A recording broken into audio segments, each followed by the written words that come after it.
This is Democracy Now!, democracynow.org, the War and Peace Report. I'm Amy Goodman. Results are still coming in around the country after Tuesday's elections, with major wins for Democrats in several crucial states.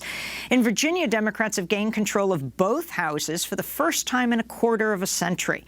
In Kentucky, Democratic challenger State Attorney General Andy Beshear has claimed victory over Trump-backed Republican incumbent Matt Bevin in a tightly contested race for governor. Bevin was a deeply unpopular governor who sparked statewide teacher strikes after he threatened to cut pensions. Beshear campaigned on promises to expand Medicaid and boost teacher salaries and pensions. He addressed supporters Tuesday night. Voters in Kentucky sent a message loud and clear for everyone to hear.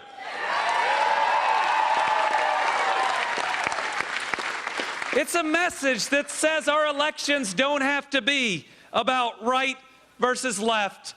They are still about right versus wrong. Matt Bevin has so far refused to concede. The upset victory came despite President Trump hosting a rally in Kentucky for Bevin on Monday night. And if you lose, they're going to say Trump suffered the greatest defeat in the history of the world. This was the greatest. You can't let that happen to me. In Mississippi, Republican Lieutenant Governor Tate Reeves defeated Democratic State Attorney General Jim Hood in the governor's race. Tuesday's election also decided several important state ballot initiatives. Voters in New York City approved ranked choice voting, a measure supporters say will help underrepresented voters and candidates of color. In Arizona, a measure to make Tucson a sanctuary city was overwhelmingly defeated. Tucson voters elected Democrat Regina Romero as the city's first woman mayor and first Latino mayor. Well, for more on the elections, we go to Madison, Wisconsin, where we're joined by John Nichols, political writer for The Nation. His most recent piece, The Bernie Sanders Slate, is on today's ballot. Welcome back to Democracy Now! John, why don't you just go through each of these races? And, of course, we have more upsets to talk about. There is a lot to talk about. It was a pretty remarkable night. And what happened in Virginia is a huge deal. One of the things we talk about when you look at states is the term trifecta control. That means that you control the governorship and both houses of the state legislature. In Virginia, for the Democrats, that has not happened for a long time, but last night they got it. What this means is, because they have a Democratic governor and a actually quite progressive, not all the way progressive, but quite progressive Democratic legislature, you're going to see real openings to do all sorts of things that have been blocked for years in Virginia. Voting rights initiatives, some labor rights, potentially even endorsing the Equal Rights Amendment, which would be a big deal because there are people still pushing to move that across the line nationally. So the Virginia win is a big, big deal. And it should not go unnoted that people that Republicans targeted and conservatives targeted intensely, folks like State Delegate Lee Carter, a Democratic socialist, with whom Bernie Sanders campaigned on the night before the election, Lee Carter won, and he won very easily. So too did a multiracial, multi-ethnic slate of Democratic contenders. So this was a big win.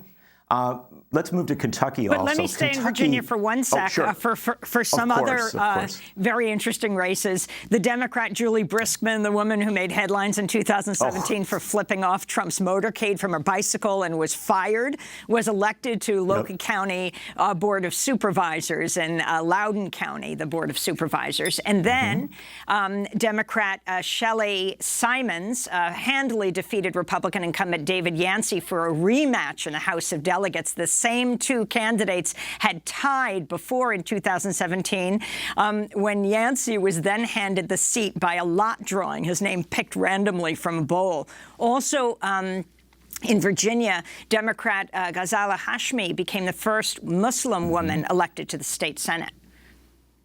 Yes.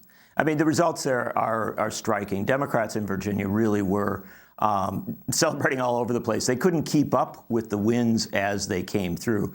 But I would say for many people, the icing on the cake was that victory in Loudoun County. There was that iconic photo of this bicyclist flipping off the President of the United States as his motorcade passed by. She is now an elected official. And what's significant is on Tuesday night, she won. And it's quite arguable that Donald Trump lost. So the play out on that is a rich one. So let's go on to Kentucky. Yeah, of course. The Kentucky race is a huge deal because Kentucky has been trending very, very Republican. And we shouldn't underestimate the fact that Republicans won quite a few races in Kentucky on Tuesday. But in the governor's race, there was an all-in effort by President Trump to nationalize the race, to make it about impeachment. And that's a big deal for two reasons. Number one, it's a test of voter sentiment and how powerful that issue is. Number two, Kentucky is the home of Senate Majority Leader Mitch McConnell. And McConnell actually appeared with Trump on the eve of the election. And Trump flew into Lexington, Kentucky, had a major rally in which, as your clip noted, he said, don't let him do that to me. Or, he basically pleaded with the voters of Kentucky to protect him from impeachment by re-electing Governor Matt Bevin. Bevin is an unpopular governor, but at the end of the race, there was a lot of folks who thought he would pull off a victory. As it turned out, he didn't. And one of the reasons that he didn't win is because Andy Beshear, who was well-known, Beshear is well-known, and he is the sitting Attorney General in the state, but and he the did son something of a former that's very governor. significant.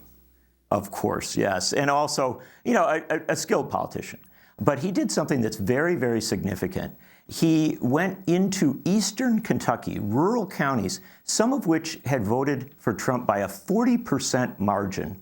And he won more than a dozen counties that Trump had won. This is a big message for Democrats going into 2020. So you also have, of course, the issues of the teacher strikes and the hostility people felt toward Bevin around pensions and salaries. And you had Medicaid expansion, which Beshear was for. Yeah. And his father had been a big advocate for. And so the family was well associated with that. One of the things that'll be said, Amy, is that Beshear won as a conservative Democrat. And there's no doubt that he ran on local and state issues rather than, tying in with all the national stuff. And he's no great left-winger. But the truth is, he ran as a pro-labor, pro-public education, pro-abortion rights candidate for governor of Kentucky. He was supported by a lot of progressive forces in that state, and he prevailed. And he prevailed with a huge mobilization in Louisville and other urban areas, but also by cracking some of those suburban areas, and again, by flipping rural counties. And I think that education issue can't be underestimated. Yeah. There's one county, Elliott County, Kentucky, voted 40% for Trump. He had a 40% victory. Andy Beshear won there last night by 20 points. Ranked choice voting, John, here in New York City. Sure, ranked choice voting is a big deal. It's really part of a package of reforms that we should be looking at around the country that allow you to open up the politics, to let people run who maybe don't have as much money, who maybe come from a variety of backgrounds. Ranked choice voting is broken through in the state of Maine, and it's been a big factor there. Now, New York City becomes the largest jurisdiction in the country to embrace ranked choice voting. What that means is that you have some real potential in elections for candidates who maybe don't have the biggest amount of money, but who have a lot of popular appeal to build out a campaign seeking second choice votes. We could run down a list of campaigns in New York City in the past that have narrowly lost, maybe even somebody like Tiffany Caban running for Queens DA, where if you had ranked choice voting, there's a real chance they might have won. So this is a big deal. In California, KTVU reports the closely watched district attorney in San Francisco race is too close to call. Susie Loftus is leading Chesa Boudin by just 240 votes. That might change as people watch this today. Boudin was leading after the first round in the ranked choice voting election, police pouring in a fortune against him. And there's also, it's important to know that there's a lot of mail-in votes still to be counted there. So when you're looking at about roughly a 240 vote difference, it's, I think, I would argue, silly at this point to try and declare that race. It really is a genuinely too close to call contest. And there'll be it may be several days before we know what happened there. Also, Kendra Brooks captured a Philadelphia City Council seat in a historic win for the Working Families Party and Philadelphia progressives. That is a huge win. Philadelphia has a quirky law that reserves 2 seats, or a couple seats on their city council, for minority party candidates. It's always historically gone to the Republicans. The Working Families Party decided to break what was really in many ways an old, kind of insider political deal between kind of machine Democrats and machine Republicans. They ran candidates who said they really wanted to pull things to the left in Philadelphia, and some Democrats broke with their party to back and help these WFP candidates. This win is a big deal because it has the potential to not just help a third party have a breakthrough, but also to move Philadelphia City Council and Philadelphia politics even more to the left. And it's a city that has been trending in some progressive directions. We're going to have to leave it there. John Nichols of The Nation, thanks so much, and happy birthday to John Hamilton. I'm Amy Goodman. Thanks for joining us.